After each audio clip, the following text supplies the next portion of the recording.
What's up? Aaron here, Canadian Looney. Vasi Capellos from CTV Power Play has been doing a pretty good job. Like, she did sell out there for a number of years, but it would seem that she's trying to put the old journalism hat back on. Let's see how she does here. She's got Stephen MacKinnon, House Leader of the Liberals, one of the most disgusting, clammy, gross politicians that there has ever been in Canadian history. He's disgusting. Let's see if she nails him down. Vasi is a very capable woman when she puts on the old journalism hat. Let's take a peek. Let's take a look and a listen. Go Vasi. Hey, that's Prime Minister Mark Carnage has a minority government, enjoy. 2 seats shy of a majority, but he managed to survive a confidence vote on the budget last night without any public amendments or concessions to the opposition, passing with 170 yeas, 168 nays, and 4 abstentions, 2 from the NDP and 2 from the Conservatives. Steve MacKinnon is the government's House Leader. Hi, Minister. Welcome back to the program. Thank you so much for making the time. Thanks for having me. Congratulations on your gross. budget passing. I wanted to start off by asking you, were you aware of who would abstain? Did you make any kind of deal, for example, with Matt Genereux or the members from the NDP? No, we were in the dark. I was reasonably confident, Vasi, that the vote would succeed, that the budget would pass. But I could not lay out a roadmap of how that was going to occur. So I watched it with interest, just as I'm sure you and all your viewers did. Do you plan on doing anything differently moving forward to alleviate that lack of knowledge about how things are going to go? Well, look, let me give you perhaps a little secret about the House of Commons.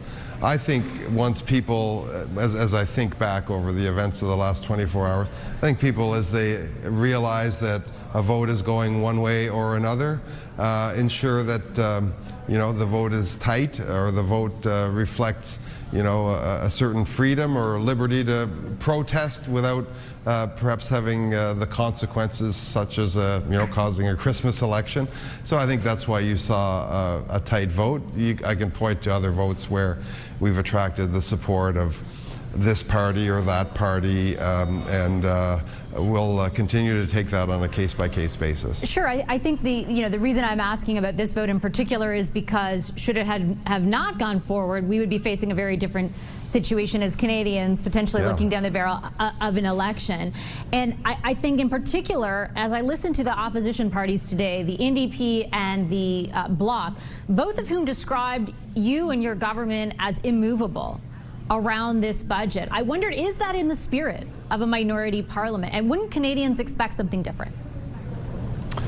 Well, had we amended the budget, we'd be having a different conversation, you and I. It's a very rare thing to amend a budget, and certainly we think it is a plan that reflects the mandate that we received in the April election. We think it's a plan that is a generational investment in Canada in helping our young people succeed. And we spent some time with the opposition certainly explaining some of these priorities behind the scenes, talking about programs or projects in specific places that could be conceivably funded under some of these investments. But we believe the budget is of a piece, and we're very, very happy that it was able to attract the majority of parliamentarians. But a very slim majority. A majority, to be fair, but a very slim majority, right? By just two votes and the necessity of abstentions. And so I'm not talking about amending the budget, and we've spoken about this before, but the opposition continues to say, even in the lead up to the introduction of the budget, they did not feel that what your government did in the way of conversation and consultation was meaningful. I understand that you have a position to advance, but you have many times said that Canadians did not want an election, that they've just had one. So why wouldn't you do everything in your power in the spirit of minority parliament to make sure that wasn't the case? Oh, I can certify that there were many robust exchanges with members of opposition parties over the course of the last couple of weeks leading up to the vote.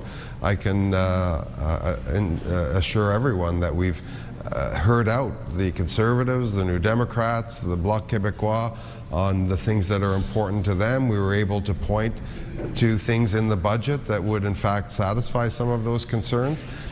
So I don't agree with the premise at all that we were not open to discussions or to exchanges on the budget, but a government must present a budget and opposition parties must decide whether they're going to support it or not.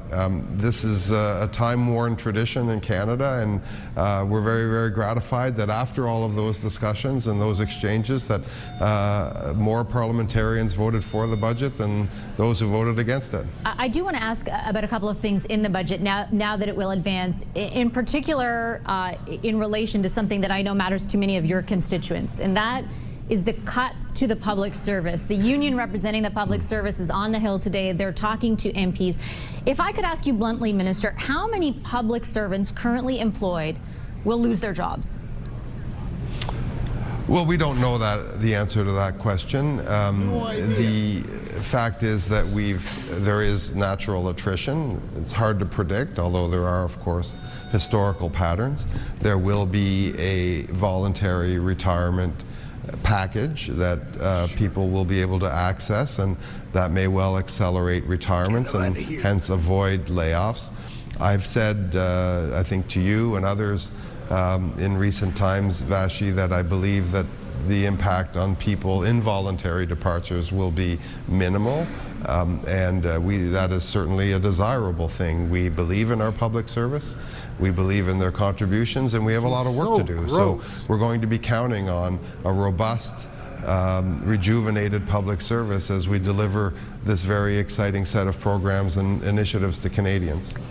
I'm wondering what evidence you have to support the idea that attrition and some sort of retirement incentive alone can get you to the target of an additional 30,000 job cuts, because I have not seen any outside analysis that supports that. And I think there are a lot of families tonight of public servants, and those public servants themselves, like I said, many of whom are in your riding, who have no clarity at all from your government about whether they are about to lose their job. Can you offer them that clarity tonight?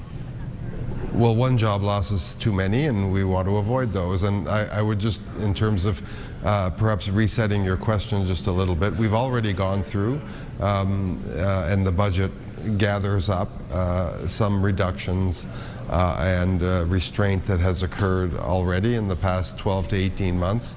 So a number of positions have already been eliminated. These developments have been widely reported, and those are counted in the numbers that you just cited. So again, I just want to reiterate, we've not gone into this with any kind of objective of people losing their jobs. We would find that regrettable if that were widespread. I believe it will be minimal. I believe that we've approached this with a scalpel and not a hacksaw like others would bring to this job. And we're going to make sure that we have a robust public service that can help us deliver on this budget and on our priorities. Respectfully, Minister, what does minimal mean? Because I actually did, in my calculation, separate the jobs that have been eliminated through attrition, because the budget identifies 40,000, 10,000 have already been gone through attrition. So 30,000 is what you're left with. Attrition alone will not get you there. There is no outside analysis to support that point. When you say you're hopeful there will be minimal job loss, quantify, if you could, what that means. And if you can't, why not? Well, again, the public service is a complex organization. There are, in some places, defense, for example, opportunities open up as priorities shift to that category of spending, and that will correspondingly generate some employment in the public service. In other places where a program or an initiative has been deemed surplus or subject to restraint, that may engender, of course, some reductions depending on who occupies those jobs, someone close to retirement. Vassy ain't digging Stephen MacKinnon at all. Stephen MacKinnon's repulsive, right? Like, it turns Vassy off. I'm pretty sure it turns me off. Like, however, I'm kind of curious to see how Vassy's going to put him down. Hopefully here at the end. Someone who wanted to move on to another challenge in any event, which is hard to predict at this point, you will see, I think, very few involuntary job losses throughout the public service, and we have every hope that we can minimize those things. The budget, though, offers very little in the way of transparency as to which departments will see what level of cuts or what kind of cuts or how many. Again, I take your point that there is work to do to figure that out, but if I'm a public servant, imagine yourself being in their shoes, listening to this tonight, you have no detail to provide them any comfort other than you hope that the cuts will be minimal.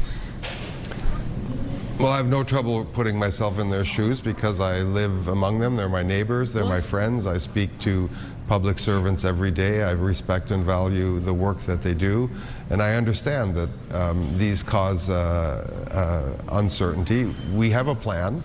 We have a plan that we think minimizes the impact on public servants, but we also have a sizable deficit, as we've discussed many times. We've also made significant investments in programs and in projects that we think are going to help the economy move and generate more job opportunities. And we'll be very, very focused in Ottawa-Gatineau and right around the country at making sure there continues to be robust employment opportunities in the public sector and, of course, in the private sector. Why should public servants trust you when you say that? I can think back 10 years to when, or more than 10 years, pardon me, when then Prime Minister Stephen Harper was looking at the prospect and promising the prospect of something that, wouldn't necessarily hurt too much, but had to trim the size of the public service. And I remember Liberals at the time vehemently saying, why should we trust you? How bad is this going to get? Why should Canadians just simply trust your government when that level of detail is nowhere to be found in the budget? Well, again, I think we need to, just kind of reset the assumptions here. The public service has grown over the past several years. The pandemic has been a main contributor to that. We expanded supports for Canadians. We expanded on a number of initiatives. We are making a change. We are pivoting to a growth agenda, an agenda that grows jobs, grows our economy, grows opportunities for young people. That will necessarily, like in any organization, involve some shifts of people. We will try and, of course, minimize the impact of those on human beings. We want qualified and energetic and motivated people in our public service. We want to continue to attract the best and brightest to the public service, Vashi. But there has been a lot of growth in the public service, and I think some trimming is reasonable. Fork in this pig. All the while keeping an eye MacKinnon on is impact toast. on families and people that I represent, and Good you can job, be sure that I am Capellos. sticking up for them every day. I think it is extraordinary that Mark Carney has become the Prime Minister of Canada. He did a terrible job in Britain.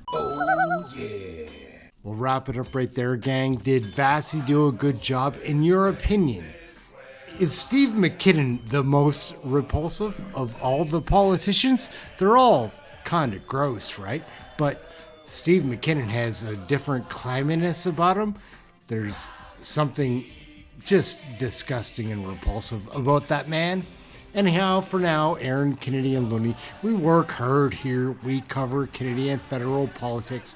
We show stuff like this and other videos about the frontline politics, like what happens in the House of Commons, what happens in Parliament, the committee meetings, all that stuff. Like, share, subscribe, come and check out one of our live shows. That's it. We're wrapping up for now. Thank you for watching the video. We'll catch you in the next one. We're out, gang.